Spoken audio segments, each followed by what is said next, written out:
Well, hello everyone, and welcome to this week's edition of Ridin the Storm Out. This is my good friend for many, many years, Dan Fisher, and co-pastor here at Fairview Baptist Church. I am Paul Blair.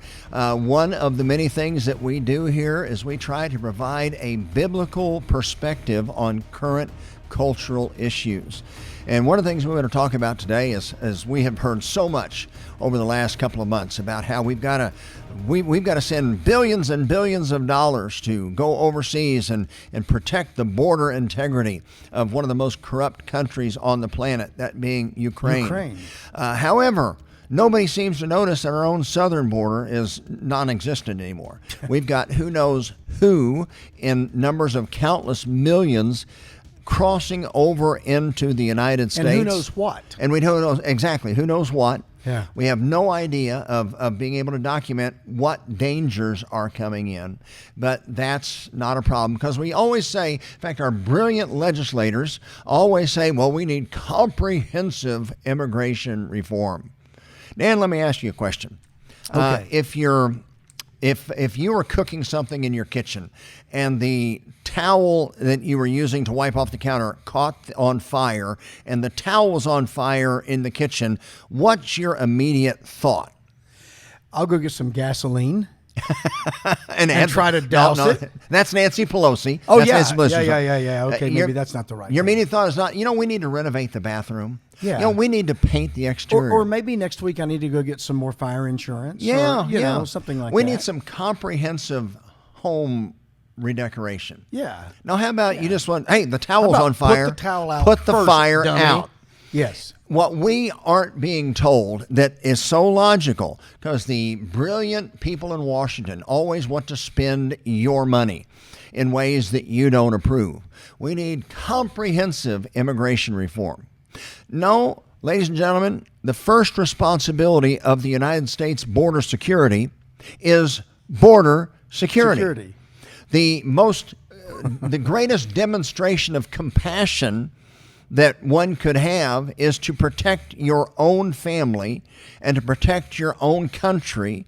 Make sure that your family is stable, your country is stable. As in like locking a door at night? As a matter of fact, that's a great example. How about that? These people let me ask, I wonder how many people that say, we believe in open borders. Because we're Christians. Because we're Christians. We want to be compassionate. Do you have a front door? Do you lock your front door? If you lock your front door, then you too believe in border security. If they go to Walmart, I bet they lock their car as they're getting out and going into They Walmart. believe in border security, protecting private property. But they're a Christian. There could be some homeless person that needs a warm place to sit. They're a Christian. While they're in Walmart, you don't need that driver's seat. As a matter of fact, leave your car keys. Yeah. While you're in Walmart, he could use your car and run some errands he may have that were pressing. And if you have some kind of identity protection or you have protection for the title on your home, why do you do that? Very selfish. Very, very selfish. Very unchristian. Just allow these people to come in and take what they need. And see, ladies and gentlemen, that's one of the problems. That's we exactly what they're conflate saying. the issue by appealing to the generous, compassionate heart of Christians. That's exactly right. We've got to always remember that when a biblical worldview, there's four realms of government. It begins with self-government, then you've got family government, and you've got church government, and you've got civil government. Church obviously has the compassion. We want to take the gospel to the world. It's the church that wants to go overseas on mission trips and take food and go to and dig wells in other countries and show them how to become capitalists. Where were you and digging grow the their wells? own in other countries? Oh, in other countries. Now, what did you think I said? Oh, you don't allow them to just come over here and raid our wells. Not dig a well in my backyard. No. We're supposed to go there and take the gospel. Exactly right. Hopefully, we want to get more countries to imitate the good things that America has done. Exactly. Allow free market capitalism which is a biblical concept, to make that country safe and prosperous as well. God's laws of morality to make that a safe place to live, rather than everybody coming here. Well, and Paul, could I add that I think a part of this is the misunderstanding that the modern church has of charity and love and compassion, because they seem to believe that if anybody asks for a handout, then you just have a responsibility under God to give it. Now, you may choose to do that, and that's fine, but in Scripture, Paul actually said that only a woman who qualifies at certain places in her life is worthy of the church actually caring for. The responsibility of the church. That's exactly. So the church, and this is when Paul says, if you don't work, you don't eat. Those who don't provide for their own families, it's like they've denied the faith. And then in the Old Testament, God gave Israel certain standards and laws about how to treat legal immigrants who were visiting, and about how to deal with their own citizenship and how to protect their own cities with walls and their homes and all this. So we have a gross misunderstanding of what Christian compassion is supposed to be. And I believe it's because of the social justice movement. Sure. We've got all of these social justice warriors out there in our churches, many of them pastors, and they're preaching a very skewed, actually unbiblical version of love and compassion. Right. So when you bring up something like the immigration and the border, they say, well, don't you care about these people that are in sad, broken down countries? Yes. And I care for them enough to protect our own country and the people who make it work, and then use the laws to allow these people to legally immigrate into America as we can absorb them with certain quotas. Well, you mentioned the Apostle Paul a minute ago, and you mentioned the law of Israel and those references. As Paul was talking about, the widows weren't to go uncared for. No. But there was a responsibility by the family first. That's exactly And then in right. certain criteria, then the church would step in and take care of it. Only if there was no one else. Absolutely. But that's it. You've got self-government, family government, church government. Same kind of thing. Civil government is supposed to protect our borders. It's the church that's supposed to go and feed the needy and take the gospel to the four corners of the world. But the federal government's responsibility, one of the few that they actually supposed to do, is to make sure our borders are secure. Yeah. When you let tens of thousands of men just come across our borders unchecked, that is not immigration. We call that an invasion. No, it's exactly right. We did that right. on June the 6th in 1944 in France. And I would argue that if you don't protect a border, you don't have a border. No, that's exactly right. And if you don't have a border, then what do you not have? Well, you don't have a culture, you don't have a society, you really don't have a country. Right. Because eventually all the bad guys, and for that matter, even people who are just desperate, are just going to swamp the boat.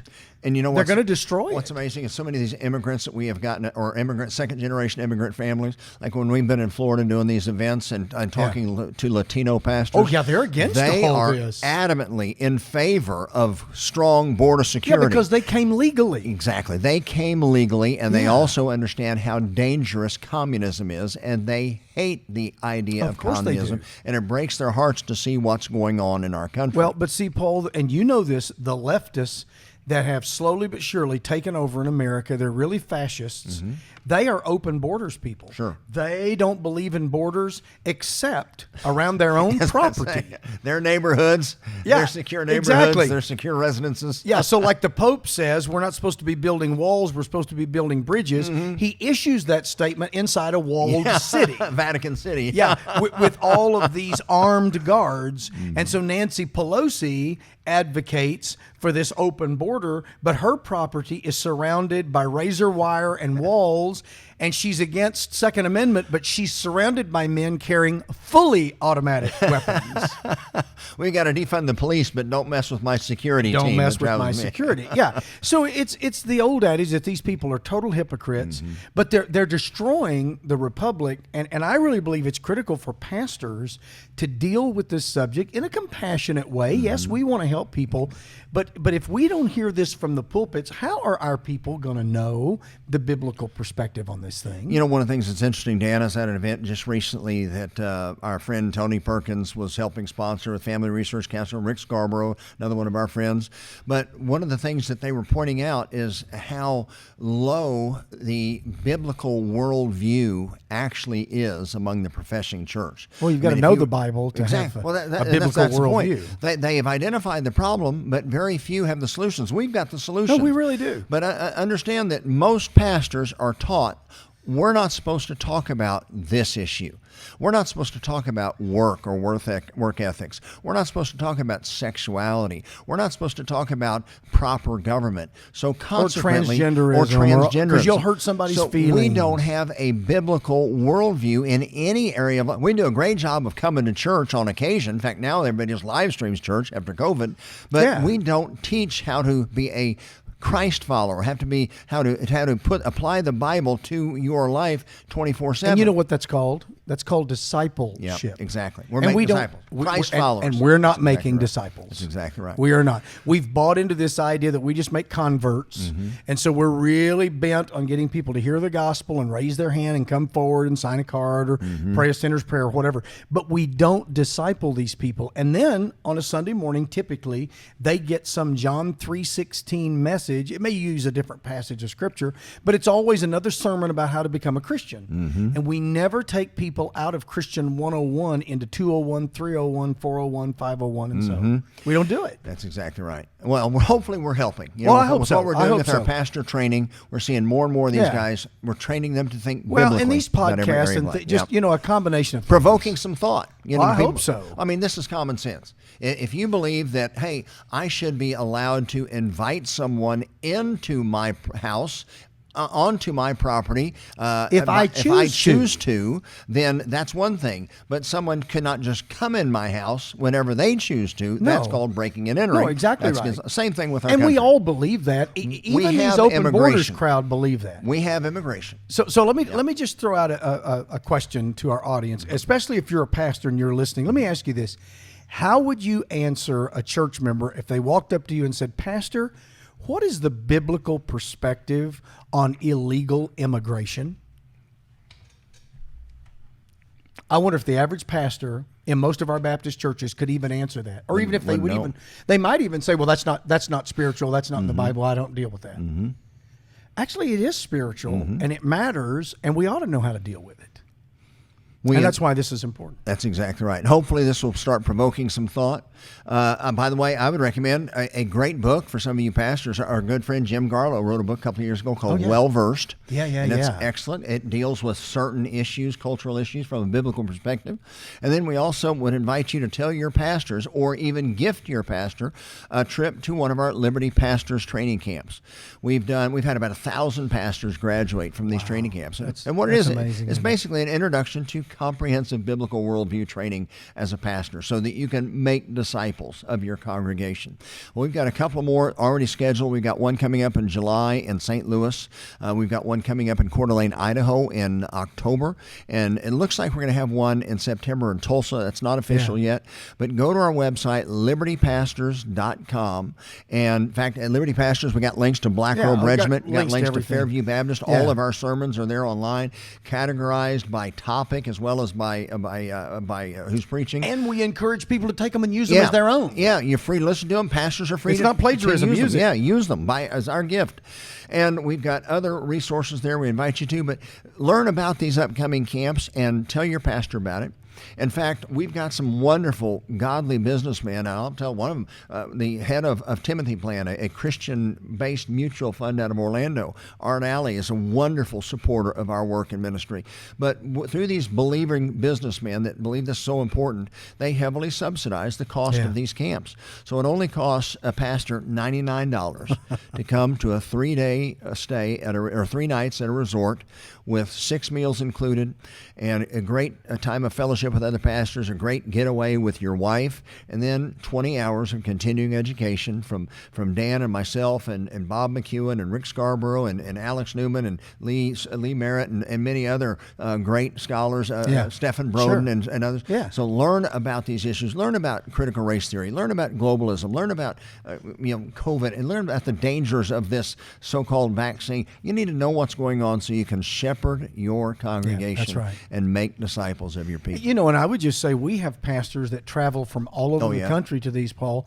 So even if you don't live in the St. Louis or the Coeur d'Alene, Idaho area, that's okay. You're only going to spend $99 for the registration anyway. You can travel by car, get an airplane ticket. And I drive everywhere. Just I do too. I don't fly anymore. I'm Yep. sick of those guys. But my point is, people come from all over the country. So don't think that if you don't live in Missouri, you can't come to the one in St. Louis, or if you don't live in Idaho or one of those surrounding states, man, just come join us. We have people from all over the country that join us. It's life-changing. Really, the word that we hear the most from these pastors is transformed. Yep, You've transformed my ministry. So it's just that important. Which is Romans 12, 1 and 2. Absolutely. What we're supposed to be doing, right? Yeah, that's exactly right. That's right. Well, thank you for being a part of our work here at Ridin the Storm Out. Dan, it's always a pleasure to I enjoy it, just buddy. completely tear up some subject. And Probably in a few churches in the process. Yeah, exactly. We look forward to being with you next time for our next edition of Ridin the Storm Out. And until then, God bless you guys.